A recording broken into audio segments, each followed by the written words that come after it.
दोस्तों आज इस वीडियो में मैं आप लोगों को हाइड्रोलिक पावर पैक का कंट्रोल वायरिंग के बारे में बताऊंगा, प्रेशर रिलीफ वाल्व के बारे में बताऊंगा, कुछ इंपॉर्टेंट पॉइंट के बारे में बताऊंगा और कुछ फॉल्ट के बारे में बता दूंगा। कोई भी कंपनी में अगर आप ड्यूटी कीजिएगा तो कभी भी आपको कुछ दिक्कत नहीं होगा। नमस्कार दोस्तों, प्रैक्टिकल एक्सप्रेस टेक्नीशियन तपन यूट्यूब चैनल में आप लोगों का स्वागत है। आज कुछ नया सीखते हैं। पहले दोस्तों कोई भी कंट्रोल कनेक्शन देखिएगा तो पहले ही देख लेना का आपका कितना एम्पियर का एमसीबी लगा हुआ है। तो ज़्यादातर कोई भी कंट्रोल कनेक्शन हम लोग करते हैं इसमें आपका 6 एम्पियर का भी एमसीबी ज़्यादा लगा हुआ रहता है। तो हमारा न्यूट्रल सर्किट किस तरह काम कर रहा है, ये जो 32N है ये हमारा फेयरवेल नंबर है वायर का। तो जब हम एमसीबी को ऑन करेंगे यहाँ पे हमारा एनसी बनेगा और न्यूट्रल सप्लाई हमारा जितना सारा A2 पॉइंट है कॉन्टैक्टर का, A2 पॉइंट में आपका न्यूट्रल का कनेक्शन करना है। और जो इंडिकेशन लैम्प लगा हुआ रहता है इसमें आपका 2 गो पॉइंट रहता है। एक पॉइंट में आपको फेज का कनेक्शन करना है, दूसरा पॉइंट में आपको न्यूट्रल का कनेक्शन करना है, जिस तरह मैं बना के रखा हूँ। इसके बाद दोस्तों आ जाता है हमारा फेज का कनेक्शन।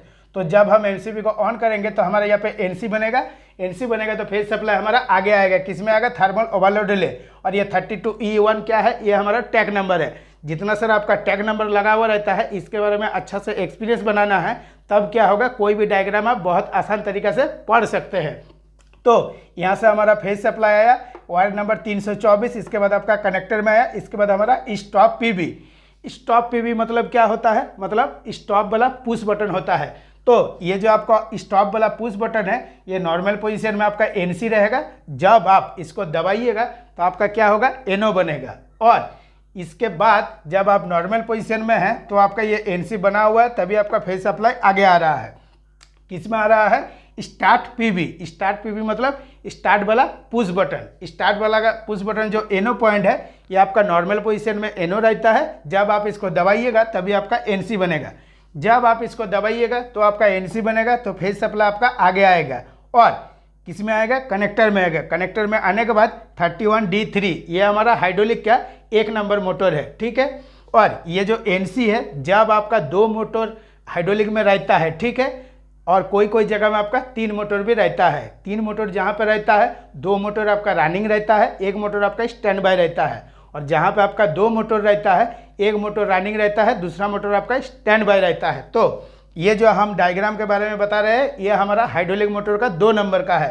तो ऑटोमेटिकली आपका 1 नंबर का मोटर बंद है, इसीलिए आपका जो ये कॉन्टैक्टर है ये एनसी बना हुआ है, तभी आपका फेज सप्लाई आगे आ रहा है। जब आप इसको दबाइएगा तब आपका timer, power contactor, auxiliary contactor ये तीनों आपका ऑन होगा। जब तक दबा के रखिएगा तभी तक, जब छोड़ दीजिएगा फिर वो बंद हो जाएगा। इसके लिए आपका एक होल्डिंग सप्लाई देना जरूरी है। तो होल्डिंग सप्लाई हमारा कहाँ से देना है? जो स्टॉप वाला पीबी है इसका आउटपुट से, यहाँ से हमारा होल्डिंग सप्लाई आ रहा है। ये 32K1 हमारा पावर कॉन्टैक्टर है। जब आप इसको दबाइएगा तो ये पावर कॉन्टैक्टर जो है ये ऑन होगा। जैसे ही ऑन होगा ये एनओ पॉइंट आपका एनसी बनेगा और यहाँ से आपका होल्डिंग सप्लाई आ जाएगा। होल्डिंग सप्लाई जब आपका आएगा तो आप इसको छोड़ दीजिएगा तो आपका टाइमर, पावर कॉन्टैक्टर और एक्जुलरी कॉन्टैक्टर ये तीनों आपका ऑन रह जाएगा। और ये टाइमर आपका किस तरह से काम करेगा? टाइमर को जिस हिसाब से आप सेटिंग करके रखे हैं उस हिसाब से काम करेगा। तो ये जो 32T1 ये जो हमारा टाइमर है इसको हम 0.5 सेकंड में सेटिंग करके रखे हैं। 0.5 सेकंड के बाद ये क्या होगा? ये एनओ पॉइंट आपका एनसी हो जाएगा। जब आपका एनसी होगा ये 32D1 जो कॉन्टैक्टर है ये ऑन हो जाएगा। और ये 32D1 कॉन्टैक्टर हमारा किस लिए है? ये हमारा प्रेशर रिलीफ वाल्व के लिए है। प्रेशर रिलीफ वाल्व ओपन होगा तभी आपका क्या होगा? हाइड्रोलिक का मोटर घूमेगा और हाइड्रोलिक का प्रेशर आपका आगे आएगा। पुशर, रिसीवर, डेमीवर टोटली आपका चालू रहेगा। जब तक आपका हाइड्रोलिक का प्रेशर नहीं आएगा कुछ भी आपका नहीं चलेगा।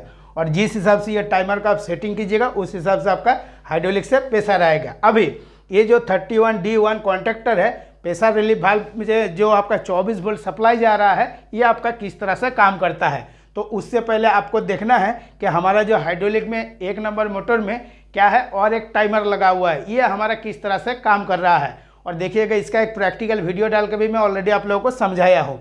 तो ये जो आपका टाइमर लगा हुआ है दूसरा वाला टाइमर का है कि 31T2 लिखा हुआ है। तो ये MCW का मतलब होता है कि मोल्ड कूलिंग वाटर। तो मोल्ड कूलिंग वाटर जब आपका चालू रहेगा तब क्या होगा? ये टाइमर जब आपका ऑन होगा इसका एनओ पॉइंट से आरटीसी का इंटरलॉक दिया हुआ है तो आपका आरटीसी आएगा। ये टाइमर का एनओ पॉइंट कोई कारण से खराब हो जाएगा तो आपका आरटीसी फेल बताएगा, मतलब मोल्ड कूलिंग वाटर आपका फेल बताएगा। चाहे आपका पीएलसी सिस्टम रहे या मैनुअल में रहेगा तो आपको चेक करना पड़ेगा। अभी ये काम किस तरह से कर रहा है। जब आपका 31D1 और 32D1 ये हमारा हाइड्रोलिक मोटर का 1 नंबर है, ये हमारा 2 नंबर है, ठीक है। तो ये जो 31D1 कॉन्टैक्टर जब आपका ऑन होगा तो हमारा फेज सप्लाई आगे आएगा और इस जगह में देखिए 2 नंबर लिखा हुआ है, इसका ANC से होते हुए आपका टाइमर ऑन होगा। सेम टू सेम आपका 2 नंबर जो मोटर है वो भी वही काम करेगा। 32D1 हाइड्रोलिक का 2 नंबर मोटर है। जब आपका मोटर ऑन रहेगा तो आपका क्या होगा, या NC बनेगा और 1 नंबर हाइड्रोलिक का जो आपका 32D1 का कॉन्टैक्टर है इसका NC से होते हुए आपका ये जो 31T2 है ये टाइमर आपका ऑन होगा। अभी दोस्तों आपको और बहुत आसान तरीके से समझ में आएगा, वो भी मैं आप लोगों को बताऊंगा। तो यहाँ तक तो हम लोगों को समझ में आ गया। तो एक चीज़ आपको समझना है, जब भी आप देखिएगा कॉनकास्ट इंडिया का CCM में काम कीजिएगा तो RTC में जब आप 3 नंबर में ले लीजिएगा रोटरी सेलेक्टर स्विच को, तो किसी भी हाल में आपका हाइड्रोलिक मोटर बंद नहीं होगा।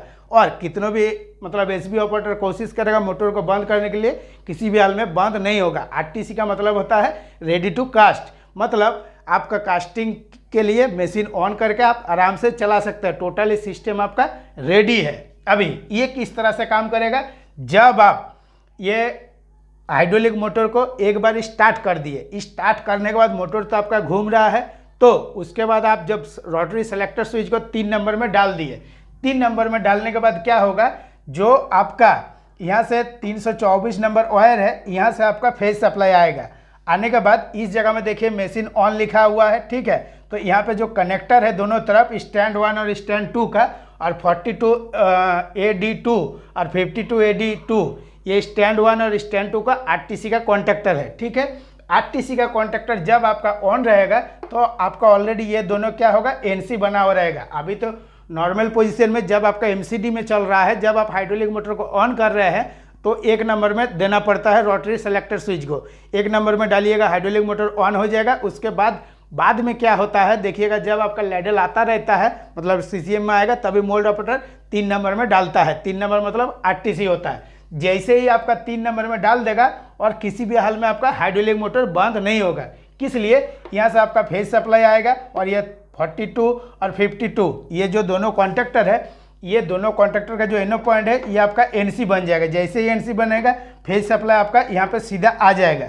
और 32K1 हमारा क्या है, ये हमारा पावर कॉन्टैक्टर है, यहाँ से आपका सीधा आ जाएगा। और जब आपका यहाँ से आ जाएगा इसके बाद ये स्टॉप वाला पुश बटन का आप कितना भी दबाइएगा तो आपका देखिएगा किसी भी हाल में बंद नहीं होगा। किस लिए कि आपका ऑलरेडी यहाँ से होल्डिंग सप्लाई आ रहा है, इससे आपको कोई मतलब नहीं है।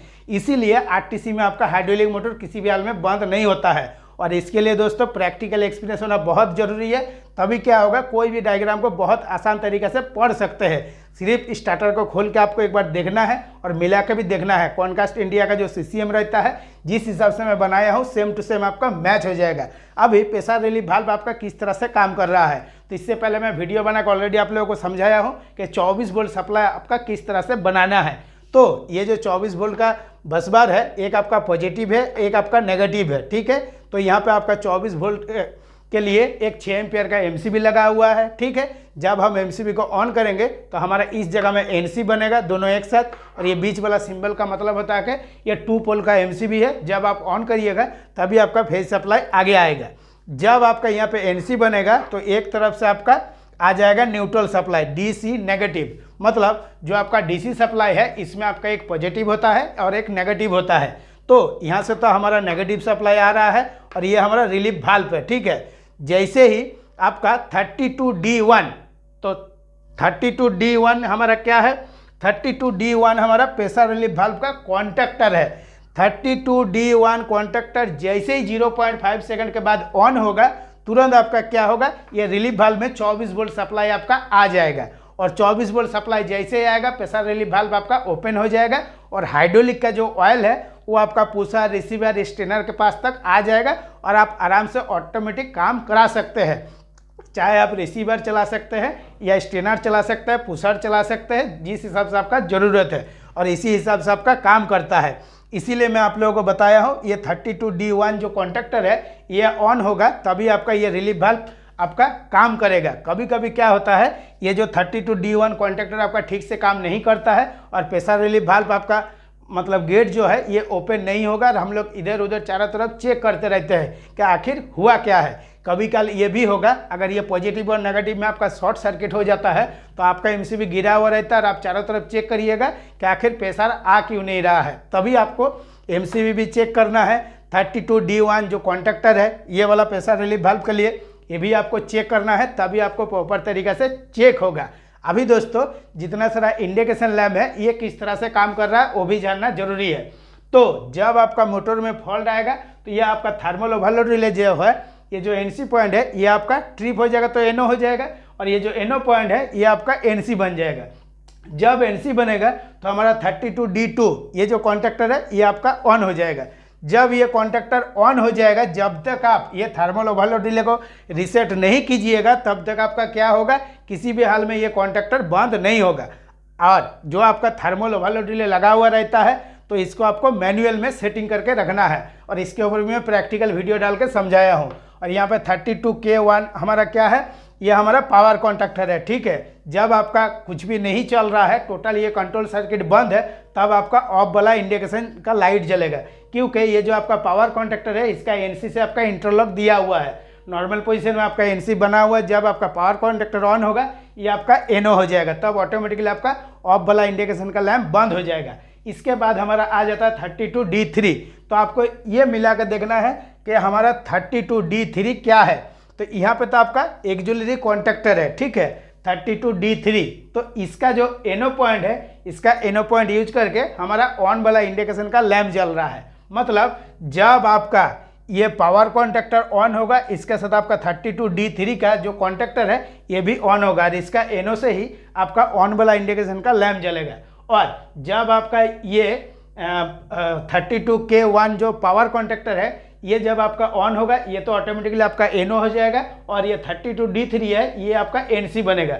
जब एनसी बनेगा तो ऑन वाला लैम्प हमारा जल जाएगा। और ट्रिप वाला लाइट हमारा कब जलेगा, तो यहाँ पे लिखा हुआ 32D2, मतलब 32D2 कॉन्टैक्टर हमारा ये है, ठीक है। जैसे ही यहाँ पे थर्मल ओवरलोड रिले आपका ट्रिप होगा तो आपका 32D2 का कॉन्टैक्टर ऑन हो जाएगा। जैसे ही ऑन होगा तो आपका ये जो एनओ पॉइंट है ये आपका एनसी बन जाएगा, और ये फेज सप्लाई जो है ये आपका सीधा आ जाएगा ट्रिप वाला में, तो ऑटोमेटिकली आपका ट्रिप वाला का लाइट जल जाएगा। अभी दोस्तों जहाँ पे एसबीओ ऑपरेटर रहता है तो यहाँ पे आपका हाइड्रोलिक का मोटर को बंद और चालू करने के लिए दो गो पुश बटन रहता है। एक में आपका हाइड्रोलिक मोटर बंद होता है, एक में आपका चालू होता है। इसके ऊपर भी दो गो लाइट लगा हुआ रहता है। तो इस लाइट का भी कनेक्शन एकदम सेम टू सेम एक ऑफ वाला के साथ करना है और एक आपका ऑन वाला के साथ करना है। जैसे ही आप पुश बटन को दबाइएगा तुरंत आपका ये जो ऑन वाला और ऑफ वाला इंडिकेशन लैम्प है आपका जलना चाहिए। और इसका भी कनेक्शन एकदम सेम टू सेम, जिस तरह से 32K1 पावर कॉन्टैक्टर के साथ बना के रखे हैं यही सेम टू सेम कनेक्शन आपको करना है। दोस्तों आज के वीडियो के लिए इतना ही। अगर वीडियो अच्छा है तो लाइक शेयर कमेंट जरूर कीजिएगा और चैनल को सब्सक्राइब कीजिएगा, क्योंकि मैं इसी टाइप का कंटेंट बनाता रहता हूं और जितना हो सके मैं आप लोगों का हेल्प करता हूं। नमस्कार, जय हिंद।